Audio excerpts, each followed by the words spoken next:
Mike, just your thoughts on how Miles pitched tonight. Miles was great. I thought he threw the ball very, very well.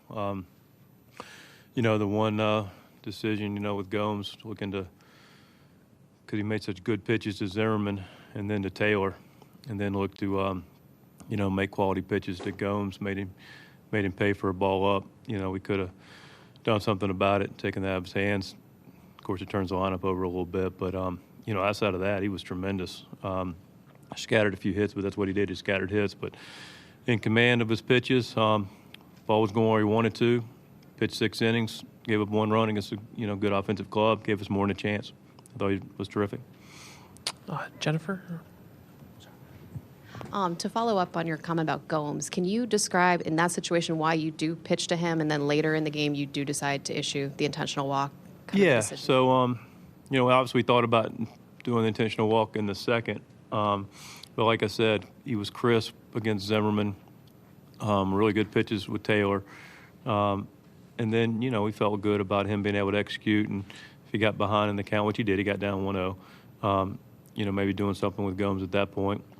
And then, having Sanchez lead off the next inning, which, kind of keeps, potentially Rendon and Soto out of the mix. He just wasn't able to make a pitch. Then later in the game, once Gomes got a couple hits, it's pretty clear that, that matchup's not favorable for Miles, and we put him on. Benjamin on the left center aisle. Right now, obviously, there's a lot of frustration with the offense, but does the recent roller coaster offensively for your team, both goods and bads, give some hope that this is still a series involving your offense? Oh, yeah. There's a complete hope. We got a really good offensive club. Sanchez was really good tonight.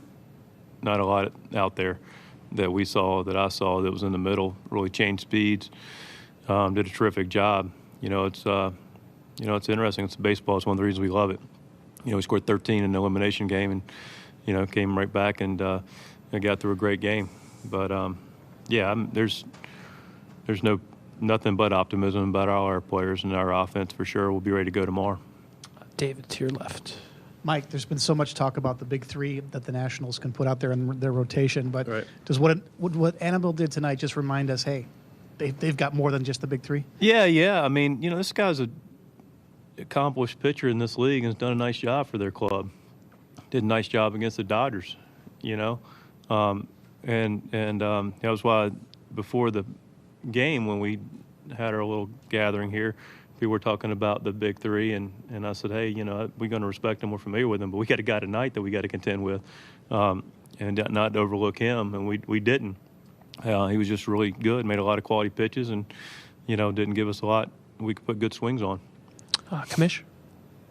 Kendrick is so good against left-handed pitching, but also very good against right-handed pitching. What led to taking Miller out and bringing in Brebbia? Yeah, just at that spot. Miller was great. Got his guy in Soto. It's not that we can't go with Miller against righties. We just felt at that moment, with the runners on base and the way the game was going, that our, like you said, he's really good against lefties. He's a good hitter. So, that's the thing about it. You look at matchups. We took our absolute matchup we felt was on the table to be able to hold it at a 1-run game. And nothing against Andrew. Threw the ball great. Got his guy in Soto. We just went to Brevs to clear the table. Do 2 more, Steve, and then Miles pitched out of that jam with Soto. Big pitch to get him to ground out to end the inning. It looked like they had a little maybe exchange on the way off the field. Did you happen to see that at all? I didn't notice that. I'll finish up right here. Mike, when you get to this point in the season, is there a lot you can do adjustment-wise with the offense, or are you just sort of looking at the team that you have and trying to put them in the best position to win at this point? I'm always going to put our team in the best position to win. Yeah.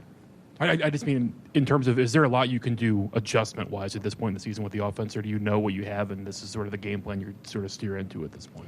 I think I understand the question. Are you saying, should we do a lineup change? I guess the question is, how much can you do directly to sort of... I can do anything within reason with our roster to put our lineup out. I find the question... I understand the question, but I find it interesting when essentially the same lineup just scored 13 runs. And essentially the same lineup because I got these questions, which, again, I don't mind answering the question, but I'm going to give the good reason for it, because I got a similar question before the elimination game at the end of the season against Chicago, and we scored 9 runs. I'm not going to be knee-jerk with one game when we just got through winning a series, and we've got to this point with the group that we have, with guys that have taken good at-bats. So I don't know how else to further answer that one. And we'll finish up right there. Mike, the way your team has been resilient all year long, even if, Tommy gets a base hit there, great play by Zimmerman, but do you feel like you're just a hit kind of away I had from full confidence we were going to be all right and come back and figure out a way to win that game. Yeah, I really did. Guys made good pitches. We took our bats, and, Tommy, it was a great play by Zimmerman. Just weren't able to scratch through.